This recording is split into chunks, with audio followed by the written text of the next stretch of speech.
It's difficult. It's hard. I don't understand it every day. Maybe not every day now, but close to every day. I still say, God, why'd you take him? I really miss him. But I can see how he's taking care of us and watching over us. I have to be content. And I am. And that's the part that blows me away too, is I am at peace. And it's like, how can you be at peace when your child suffered like that and is gone? But I can. I truly am at peace because I know Jim's in heaven. I know he has a new body. I know that he's not in pain. I'm going to see him again. Welcome to the Light Your Heart with Hope podcast. I'm Erin, and I'm so thankful you're here. My hope and prayer is that through listening to today's episode, God will encourage you and do immeasurably more than all you can ask or imagine. 2 Peter 1:3 says, His divine power has given us everything we need for life and godliness through our knowledge of Him who called us by His own glory and goodness. Everything. He gives us everything we could ever need. It's who He is, the provider. He provides in our pain. He provides in our brokenness. He provides in what seems impossible. Because of Jesus, we lack nothing. Sheila's story is a testimony of God's abundant provision in her desperate season of need. Her story reveals the presence of God, the favor of God, and the peace of God. As you listen to Sheila's story, I hope you see His mighty hand at work in every detail, orchestrating all of it for good. God provided for Sheila, and He's providing for you too.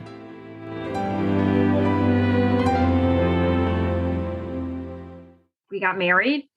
Everything seemed to be going well. We both had, good jobs. We were healthy. We were happy. We bought a home before we were married that Mike moved into, and then I moved into after we got married. We're still in that home now. And I really don't want to leave because, well, neither does he. I enjoy the memories. I love the memories. I just remember the kids sliding down the stairs. I remember the kids climbing the tree in the backyard, all their friends coming over, the marks on the wall, and even now, Jimmy's bedroom, the bedroom that he had when he was growing up, not after he became sick. I don't even want to take the wallpaper down. There's a truck border wallpaper in there, and it's still in there. And, the window treatments I made and everything's still there. And I have my sewing machine set up in there.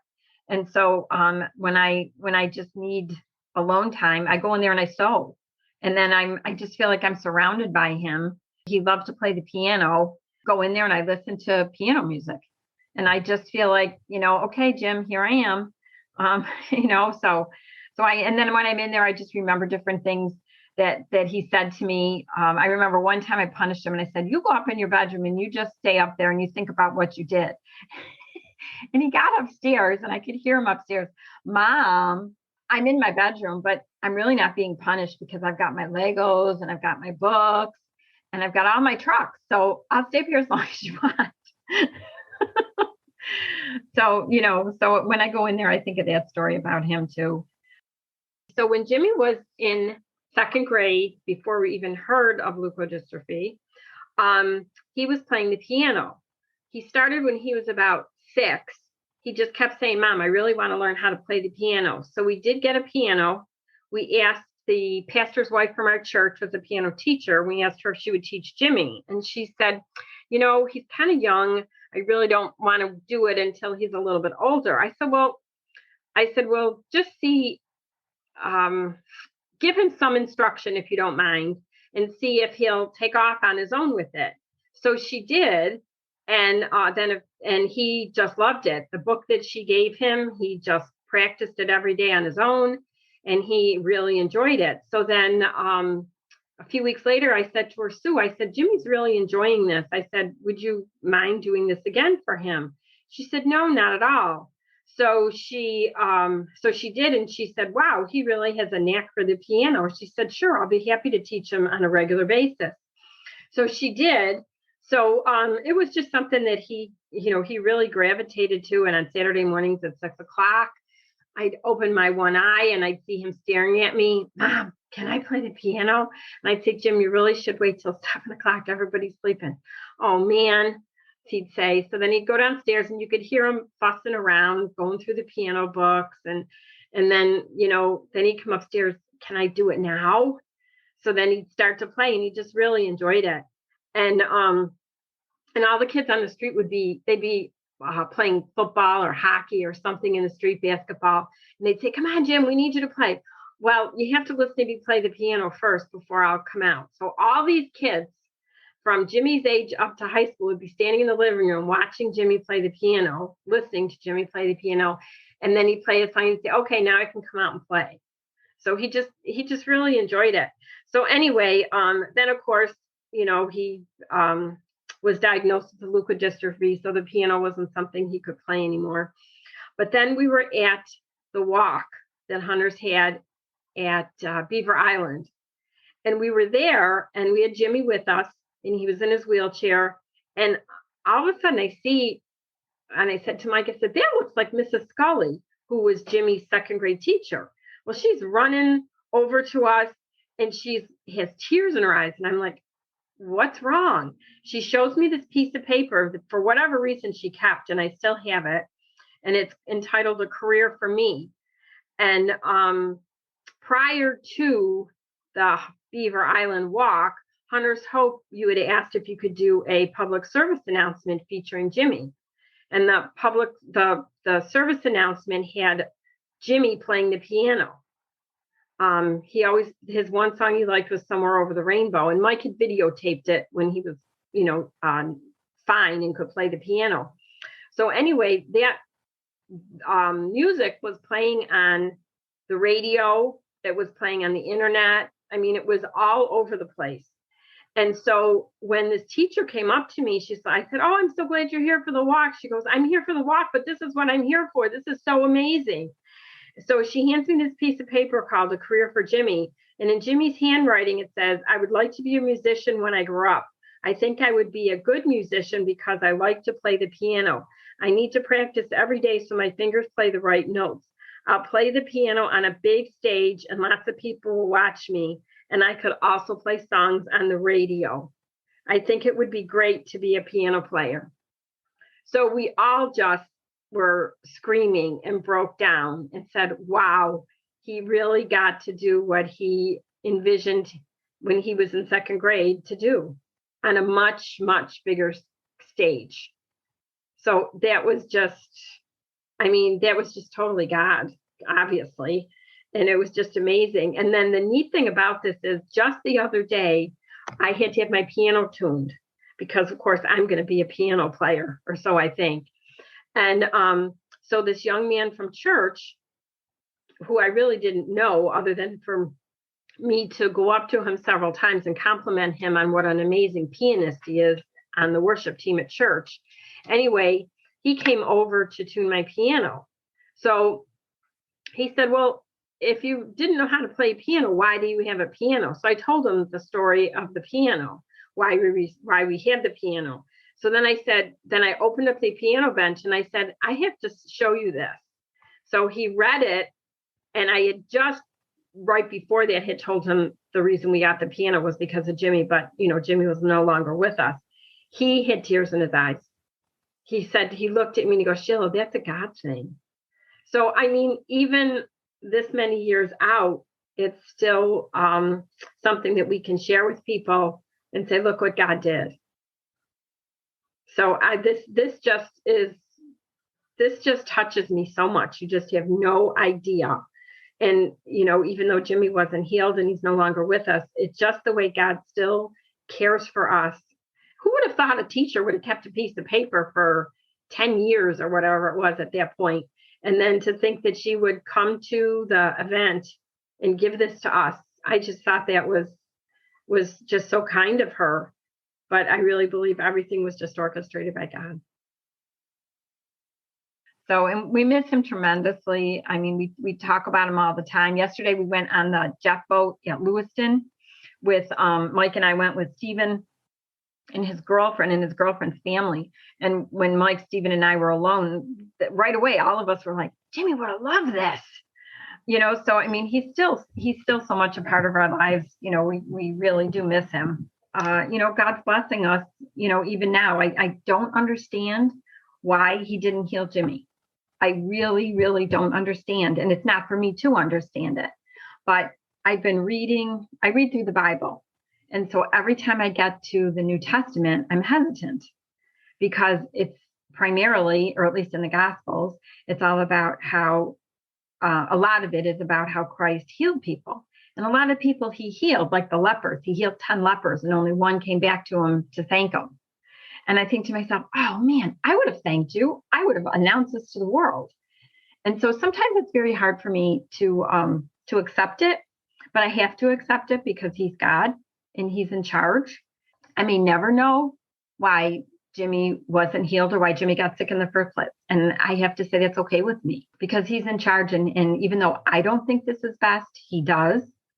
And the whole process that we went through, we were taken care of in a remarkable way, just a remarkable way.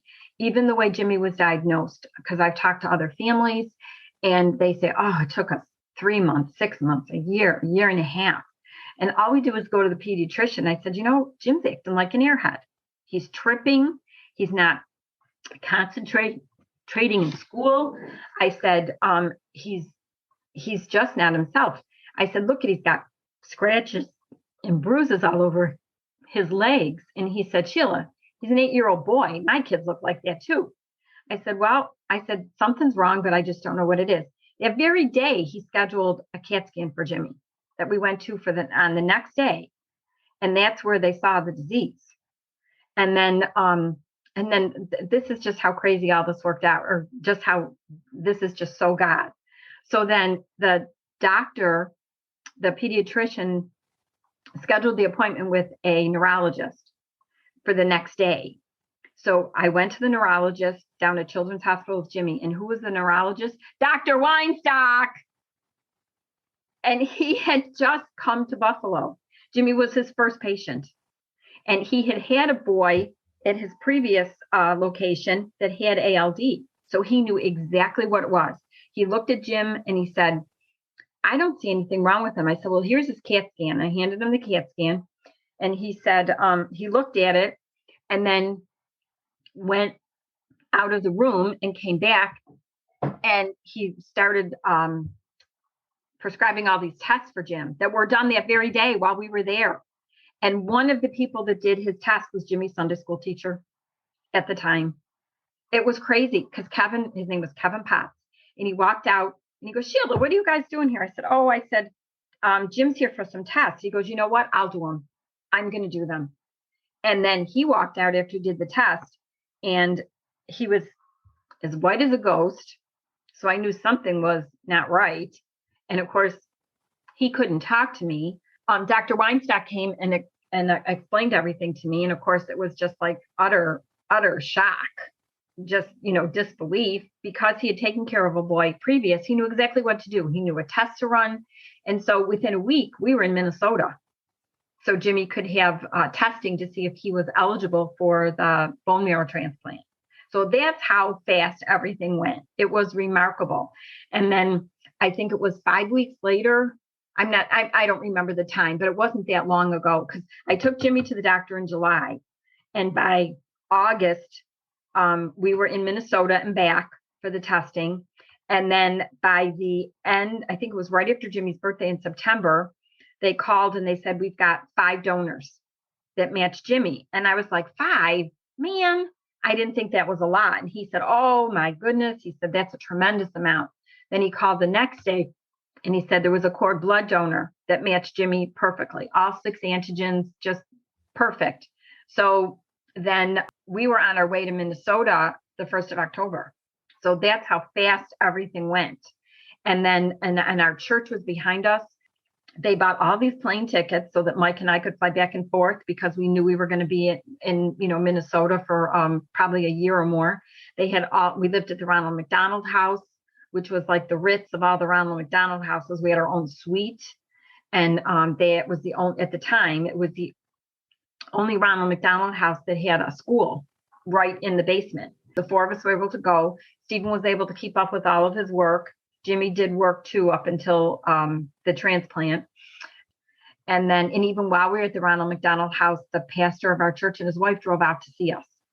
So they drove from Buffalo to Minnesota to visit us. And there was just one thing after another that just fell into place. That was just, it was remarkable. And even when we went to Minnesota for the pre-testing, when we talked to the financial advisor, so they could look at your insurance and all of that, he was from Buffalo. So we're talking about wings and La Hacienda Pizza on Hurdle Avenue. And then Mike's insurance covered every single penny. So it was like all of this was in place before Jim was even diagnosed. It was just really, really remarkable. And then things didn't turn out as we wanted. They believed that they gave Jim too much radiation, and that's why the disease progressed. We were air ambulanced home. We came back to Buffalo. And then along the way, over the next 15 years that Jim survived, we had all these different doctors. We had pulmonary and we had neurology. We had the general practitioner was involved heavily in it, endocrinology, gastroenterology. And everybody was just so good all the time for Jimmy. No matter what doctor we had, went to Children's Hospital over 43 times in those 15 years, primarily for pneumonias. And each time we went into the ER, you could hear after the first few times, you could hear the nurses and the doctors saying, "Oh, Jimmy's here." It wasn't like they didn't even have to give a last name. It was Jimmy's here. And then he was always in ICU. The nurses would fight over him. "No, I'm going to take care of Jimmy. I had him last time." And, and we could be up there all the time. There was no specific hours, and everybody was just so good to us. The teachers at Stephen's school were accommodating with all that was happening. The neighbors on our street, if they knew the ambulance had come to pick up Jimmy in the morning when Mike was going to work, one of the mothers would show up at our house. "Steve, come to our house, or I'll stay here with Steve so you can go to work, Mike." Or he'd walk down the street and people on the street would say to him, "Hey, Steve, are your parents home tonight?" "No, but I got a place to go. Don't worry about it. I'll stay at your house another night." That's what he would say. We were just taken care of. It could only be God that did that. And my family, my immediate family, my parents and my brother and sister live out of town. And but I have aunts and uncles and cousins that are here because I was brought up here. And then after I moved out of the house, my dad was transferred. So my family moved to Wilmington, Delaware, and I didn't go. So, of course, they couldn't be up here all the time. But the nurse practitioner at the school and all the nurses that we had in home, they all became part of our family. And they took care of all of us, not just Jimmy, but the way they took care of Jimmy, they took care of us. So then Jimmy got into a program called Essential Care. Believe it or not that I should be shocked, it's based in Buffalo. And where are we? We're in Buffalo. And then Hunter's Hope. I mean, how much closer could we be to you guys? You were always right there for us. We could go to everything, and we truly enjoy volunteering and helping out any way that we can. And that was another thing. Stephen could have turned out to be a real brat and a real project. He could have had he could have looked at this as woe was me. And, my parents are spending so much time with Jim, they're ignoring me. I mean, all kinds of, alternatives he could have turned to, and he never did. He had a great, great group of friends that he's still friends with. The week before Christmas, he has a party at our house. It can be 20 to 40 of his friends from high school, and they all come to our house, and we have a ball. So we could see, God working in everything, just every part. And then there was a program in New York State for sick children, but you had to meet certain criteria, unfortunately, but fortunately, Jim met all the criteria. But there was 996 children in the program at the time that they approached us with it. She said, "I better get going." Next thing you know, Jim was in the program. And then he went to Aspire Center for Learning when he was able. And the special ed at Sweet Home School arranged everything. They took us on tours of all of different locations and around us for Jim to go to. And some of them we went to and they said, "Nope, that's not for him. We're end of discussion. We're out of here. Let's go to the next one." So they really, took the helm on that and took care of that. And we couldn't have been any more pleased with Aspire. They were tremendous. Then when Jim was going to age out from Aspire, there was very few programs that Jim could go to because he really needed a lot of medical attention. And so we went to this one program, People Inc. on Transit Road in Elma, and it was highly recommended. And the girl said, well, she said, I'll talk to you and I'll interview you. She said, but we don't have any openings right now. She said, we are just full. And we said, okay, well, Jim still has a year, but I'm preparing, because I really want him to still be able to participate in something and not just stay at home. And within 2 weeks, she called me. She goes, I have no idea how this happened, but there's an opening. Well, we know how it happened. So Jim had to leave his program early in order to secure that spot. So we did that. But so all kinds of things like that, just happened. I'm not saying every day was perfect because obviously it wasn't. Jim was sick. He was hurting. I'm sure he was in a lot of pain. It was devastating as parents to watch your child go through that and not be able to fix it, not be able to take the pain away, not be able to help him. And we really weren't quite sure how much he could understand. We were told he could still see and he could hear. And I know different times, like if we were going outside and he was in the family room, and if it was a nice day, he'd make all kinds of noises, like he'd make his Jimmy squeal. Like if we'd go out the back patio door to go to the pool, he'd be hollering and screaming, and we go, no, we're just getting it ready for you. Hang on, we're getting in. You're not being left out. So we knew he could see and hear, but as far as about him being sick in that, he was only 8 when he was diagnosed. So we're really not quite sure, how much he understood. A couple times that Jim was entered into the hospital before he passed, there was a big thing at Children's Hospital. All of a sudden, Jim aged out. He can't come here anymore. They sent us to Buffalo General. And they did it to us twice, and it was horrible. It was horrific. I was never so scared in my entire life because we couldn't be there with him all the time. And they didn't understand Jimmy. Sometimes I would go to see him and he'd be in the bed by himself. There'd be nobody around him. And it was horrifying after the care that he got at Children's Hospital. And Dr. Sheehan, the pulmonologist, came over to Buffalo General and said, Sheila, he can't be here. He's got to come back to Children's Hospital. And he made it happen. It was just remarkable. And then shortly after that, Jim went into the hospital. He did pass away, but it was at Children's. And the nurses that were there, we were there when it happened. All the nurses that were taking care of him, all the people we were talking to before it happened, they all knew Jimmy. It was like, it was like being home. And then when Jim coded, everybody just came out of the woodwork, and we were just standing here, and you could just see people just sobbing, and their hearts were broken. And we knew how much they loved and cared for Jimmy. And I mean, and of course we were reacting the same way. But I said to Mike, I said, Jimmy passed away at Children's. That's what I wanted. That gave me comfort knowing every single thing was done. And it truly was Jimmy's time. That he wasn't by himself. He wasn't left alone. That was really remarkable. It really was. And even now when we go to the cemetery, I remember when Mikey Ramos passed, it was 6 months or so, or no, it was less than a year after Jimmy passed, because Jimmy passed in July and Mikey passed in April.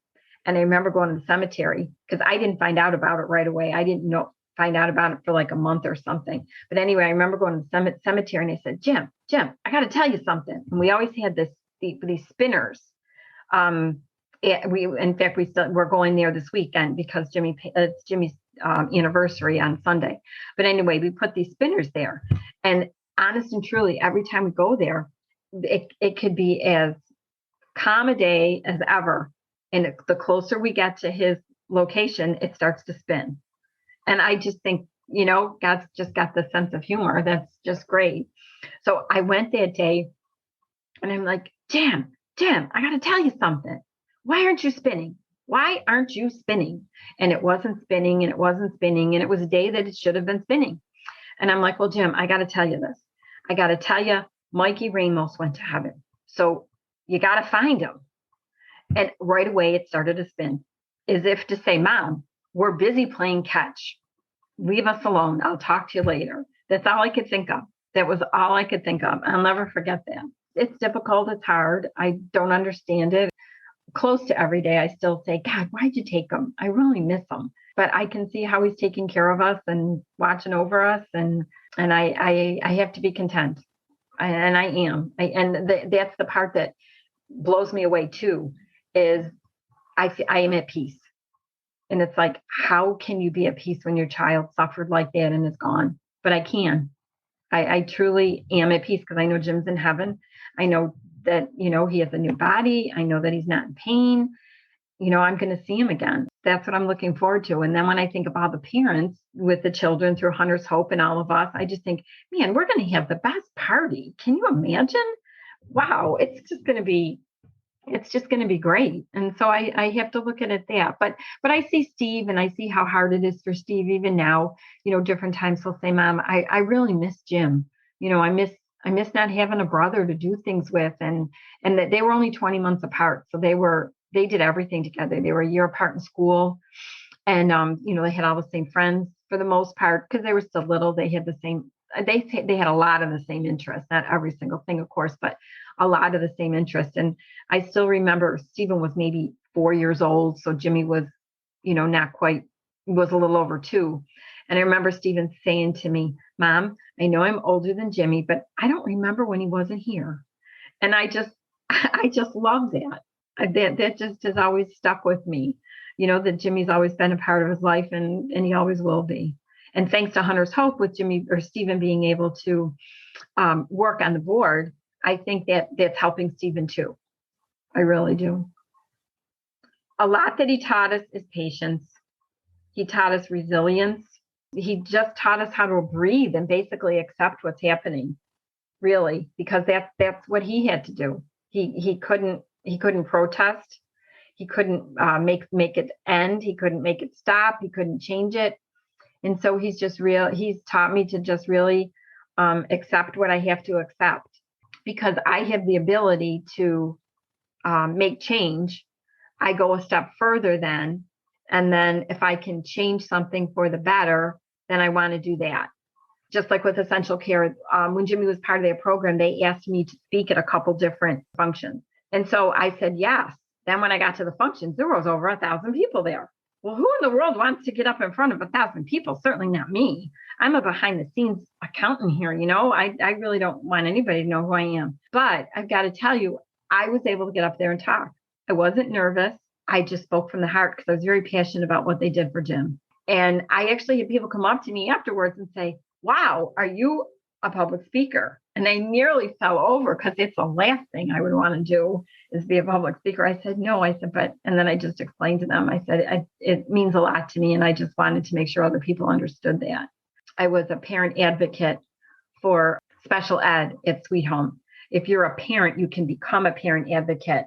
And so you go to the meetings and you sit there when the other parents are talking to the special ed department and any other outside departments that have to come in to determine what the best route is for their child to go. And so I wanted to be there so that I could encourage these people, because to be honest with you, none of these people had kids that were as severely sick as Jimmy.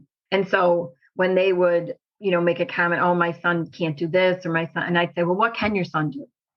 And I'd say, that's awesome. Your son can do that. They'd say, well, it's hard for me to do this. And I would try to think of a way that they could help them. And I had a lot, please don't think I'm tooting my own horn, because I don't want to. I was just surprised that I was able to do that. Each day, I really just asked God for wisdom and direction. And I still do. And I felt that through all these things I've shared with you, that I've been given it. I really have been given it. And even now, just with work being so crazy and my desk piled so high, so many times I just stop and I just say, Lord, I need your help. I need direction. You have to show me what to do. And he does. I took it a step further with what Jim showed me. And I tried to do what maybe if he was able to do something, what he would have done. And so that's what I'd have to say. Just because I knew God and he was my savior, my personal savior, that it was easier. It really wasn't. It's hard. You have to put the time into it. God is right there for you, but you have to let him know that you want him in your life. You have to let him know that you need him. I mean, he knows all of this, but he wants you, I felt anyway, that he wants you to come to him. He's right there for you, but I felt that he wanted me to come to him, and not just once in a while, not just when I had a prayer request, but all the time. And I just felt that I really had to get to know him. And even though I've been reading through the Bible on a regular basis, each time I read a passage, even though I've read it 20 times before, I feel like I get something else out of it. But I just really feel that you have to put the time and the energy, and you have to let God know that, yes, I want you in my life. Not that he doesn't know that already. Of course, he knows everything. But he just really, I just feel like he blesses you. Not that he answers all your prayers the way you want them to, but I just feel like he truly blesses you when you have a close relationship with him. And I'm not saying you get everything perfect, you get everything right, you get everything you ask for. That certainly isn't it. But I just feel like if you're in a close relationship with him, that even if things don't go the way you want them to, whether they're big or small, you can accept them. Like I said, go back to understanding that he is God. When Jimmy was first diagnosed, I was reading in Ephesians, and this verse this has stuck with me, and it still sticks with me today, and I still can't comprehend it. It's Ephesians 3:16-20. It says, I pray that out of his glorious riches he may strengthen you with power through his Spirit in your inner being, so that Christ may dwell in your hearts through faith. And I pray that you, being rooted and established in love, may have power together with all the saints to grasp how wide, how long, and how deep is the love of Christ. And then, it goes on to say, now to him who's able to do immeasurably more than all we ask or think. And a lot of people look at 3:20, and that's the one they focus on, is that he's going to bless me. But I just can't even wrap my head around that verse, to grasp how wide and long and high and deep is the love of Christ, and to know with this love that surpasses knowledge, that you may be filled to the measure of all the fullness of God. I can't tell you how many times I read that in different versions, and I can't comprehend it. I want to dig deeper so that I can understand more, but I just can't believe that me, a wife, a mother, just me here, he's given that verse to me. And it's not something you learn overnight. It's something that I think you can feel his love right away. As far as going through the trial of having a sick child and everything that comes with it, for me, it was a learning process along the way. I had to learn it, and I had to experience it with each situation or with each day along the way. But I had to put the time into it. I got so much more out of it than what I put into it, and I still do. But that's hard to explain to people when they're in the middle of all of this. They think, oh, God doesn't love me. There is no God. How can he allow this to happen to a child? So those questions are hard for me to answer, to comfort someone. They're very hard, because I don't know if anybody could have comforted me then. I really don't, because I was mad. Why can't, these people that don't take care of their children, why doesn't something awful happen to them? Or why can't some child that's going to, pass anyway from, that's going to be a drug dealer or a murderer down the road, why is it Jim? And you're never going to get the answer, but I can't even question God. So another thing in Romans 11:33, it says, oh, the depth of the riches of the wisdom and knowledge of God, how unsearchable his judgments and his paths beyond tracing out. Who has known the mind of God, or who has been his counselor? Who has ever given to God that God should repay them? Those are two sections that really speak to me over and over again. I would just hope that I can help someone else, encourage someone. That's what I really hope that I can do, because, the Bible does say that you go through these trials so that you can help others. So you're never going to wear the same shoes they wear, but you might be the one that's closest to it. And if you can encourage somebody and help them, then that's what I feel like I should do. Sheila's unshakable faith and incredible story encourages me in so many ways. It makes me look at my own life and recognize all the ways in which God has been providing for me, not only in this moment, but throughout my entire life. If we are willing to be still and reflect, we will see that we were never alone, never forgotten, never abandoned, and never in need of anything more than Him. We would see that He has been providing all along. To learn more about Sheila's story, check out the show notes. Next week is our last episode to wrap up season 1 of the Light Your Heart with Hope podcast. You will hear from the parents of an incredible boy named Owen. Their story is a testimony of giving the unknown to a God who knows. Thank you so much for being here. I hope that Sheila's story and Jim's life encourage you to share your own story. You matter, your life matters, and your story can make an impact that matters for eternity. Make a difference today for someone who is fighting for their tomorrow.